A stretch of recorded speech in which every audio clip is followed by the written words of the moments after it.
साथ ही हमने आपको अर्लियर वी मेंशन कि we are going to talk a little bit about parenting because आजकल with what is all is happening around us, खासतौर पे नूर मुकद्दम कत्ल केस के बाद तो हमें ये लग रहा है कि ये पेरेंटिंग कितनी इंपॉर्टेंट है। और आप बिल्कुल वो ज़माना नहीं रहा जहाँ आप बच्चा हो तो गया आपका और उसके बाद खुद ही पल भी जाएगा नेबर्स में और मोहल्ले में, और वो एक्चुअली दुनिया भी अब नहीं रही। तो अब you have to be very very diligently you know taking parenting seriously. बहुत से सवालात पर्टिकुलरली इस केस को लेकर आते हैं कि जनाब एक तो ये बात कि वो मुसलसल उस लड़की पर तशद्दुद कर रहा था और अपनी माँ के साथ राब्ते में था कंटिन्यूसली। 20-20 मिनट की कॉन्वर्सेशन से गुज़श्ता 6 घंटे, आखिरी 6 घंटे जो नूर की ज़िंदगी थे ज़ाहिर जाफ़र की। फिर नूर की अपनी वालदा से बात हुई, वो उन्हें हिंट नहीं दे सकी। और इसके अलावा भी बहुत से और एग्जांपल्स हमारे सामने। Actually we have the expert with us, तो उन्हीं से बात कर लेते हैं। डॉक्टर आयशा मियाँ हमारे साथ हैं, चेयरपर्सन साइकाइट्री, हमारे शो पे पहले भी आ चुकी हैं। बिल्कुल जी।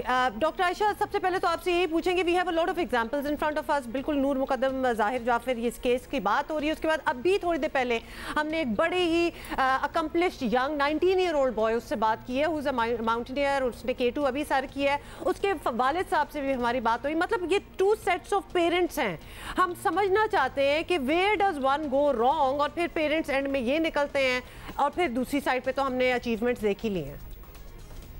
So, Assalamu alaikum, everyone, to all my viewers as well, and thank you again for having me on the show. So, parenting बहुत responsibility वाली चीज़ है। I think मैं जितना मेरा experience, especially पाकिस्तान में पिछले 8-9 साल से हो रहा है, I realize that we just don't understand कि एक parent हम कह देते हैं कि बस शादी हो गई तो let's just have a child। पहली यही चीज़ होती है और अब सब वेट करना शुरू कर देते हैं कि when are you going to have a child। But we do not realize that उसके लिए आपकी पेरेंट्स की अपनी maturity की कितनी ज़्यादा ज़रूरत है। Like you really need to have 2 good sets of very mature people who understand कि वो किस किस्म की responsibility अपने सामने ले रहे हैं। बच्चे जो है, again as you said, there's a whole science to parenting। हम ड्राइविंग टेस्ट के लिए भी, ड्राइविंग पे करने के लिए भी लोगों को टेस्ट के थ्रू लेकर जाते हैं, but there is no test for parenting, no sort of sense कि ये लोग जो हैं ये parent are they ready to parent। One of the things जो मैंने बहुत ज़्यादा I think I've been very concerned about again in Pakistan is that our focus हमारा बहुत ज़्यादा होता है लड़कियों को हमने किस तरीके से रेस करना है, बच्चियों को किस तरीके से रेस करना है। हमारा माहौल बहुत ज़्यादा ख़राब है, बाहर सेफ्टी नहीं है, so we spend a lot of time teaching our girls कि इस तरह बैठना, इस तरह जाना है, इससे बात नहीं करनी है, इससे बात करनी है। Doctor Ayesha, not that we do a good job there either। मतलब इतनी कंसंट्रेशन अगर बच्चियों पे हो तो वो भी कोई खास काम नहीं है।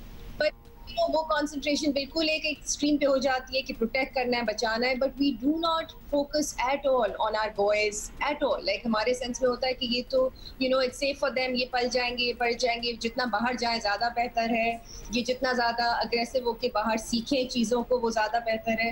Like I can't remember countless times जब मेरे क्लिनिक में माएँ जो है वो 6 साल के 7 साल के छोटे बच्चों को लेकर आई हैं, लड़कों को, कि डॉक्टर आयशा ये बहुत जेंटल है, ये बहुत काइंड है, बहुत सॉफ्ट स्पोकन है, इसके वालिद बहुत परेशान है कि he is not going to be like a boy or a man, so can we make him more assertive and more aggressive? My God. So it's very concerning, this idea of what I call toxic masculinity, कि जब तक कोई इस तरह का, जब तक school में किसी का मुंह ना तोड़ के आए तब तक पेरेंट्स को तसल्ली नहीं हो रही। इंतहा और है। अगर तोड़ के आए तो बड़ी अच्छी बात है, because boys will be boys.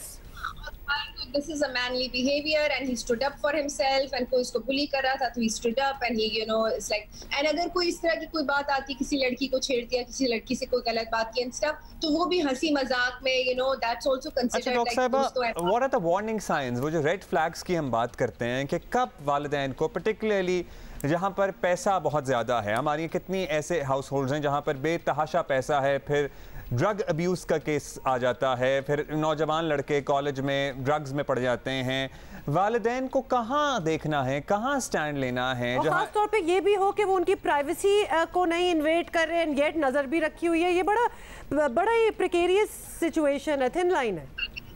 It's a very fine balance. Like you don't want to be punitive in parenting, but firm parenting की बहुत ज़्यादा ज़रूरत है। तो ये भी अब आइडिया आ गया कि नहीं, we have to be our friends, बच्चों के friends होने की ज़रूरत है. That's crazy. We don't. We are parents, so we need to be parents and we need to keep an eye हर तरीके से कि बच्चे क्या कर रहे हैं क्या नहीं. 7 years के बाद, 7 to 8 years के बाद is where you start really keeping an eye. और फिर puberty का time आता है, 11, 12, 13 साल पे, especially with boys as well. Significant amount of time जो कि fathers, usually I tell fathers कि अब आपका वक्त है, आप बैठ के बच्चों को समझाएं, बताएं what is right, what is wrong, what is drug abuse and role modeling की भी शायद बहुत ज़्यादा ज़रूरत है. That's another big thing. So ये जो हम entitled families की बात कर रहे हैं उसमें ये concern बहुत ज़्यादा आ जाता है कि अगर कुछ होना शुरू होता भी है तो उसको जो है नहीं हम न्यूयॉर्क ले गए थे, हमने थोड़ी सी 1-2 सेशंस की काउंसलिंग करा दी, नहीं हम लंदन ले गए, वहाँ पे ड्रग रिहैब में हमने उनको प्रोग्राम में डाल दिया and they're fine now. So वो जो थोड़े बहुत जो आपके टेलटेल साइंस शुरू होते हैं, ये जो अभी इसके साथ हुआ, this boy who did this 28-year-old, ये 28 साल पे इस तरह आप एकदम से नहीं बन जाते हैं. This starts when you are 7, 8, 9 years old and we are not stopping them, we are not getting them the adequate help and we are not saying there's something really not okay with my child. मेरे पास जब ये आते हैं 11-12 साल के, बहुत इस तरह कॉन्डक्ट डिसऑर्डर इसको कहते हैं, इसके लड़के आते हैं जो कि पेरेंट्स आर सेइंग कि हमारे ऊपर हाथ उठा रहे हैं, घर से बाहर भाग रहे हैं, ड्रग्स में पड़ गए. And I keep telling them कि आप अभी संभालें और बहुत assertively इनको संभालें because by the time they're 14, 15, 16 they'll be out of your hands. And then it will be very difficult to figure out कि किस तरीके से आपने इनको मैनेज करना है और मॉनिटर करना है. और बिल्कुल आपकी बातों से ये भी हमें लग रहा है अगर कोई प्रॉब्लम देखते हैं तो उसको don't sweep it under the rug, उसके बारे में बात करें, मतलब अपने आप से वो रिस्पॉन्सिबिलिटी ना हटाएं जो कि बहुत से पेरेंट्स कर देते हैं बिकॉज वो नहीं उनको पता होता कि डील किस तरह करना है.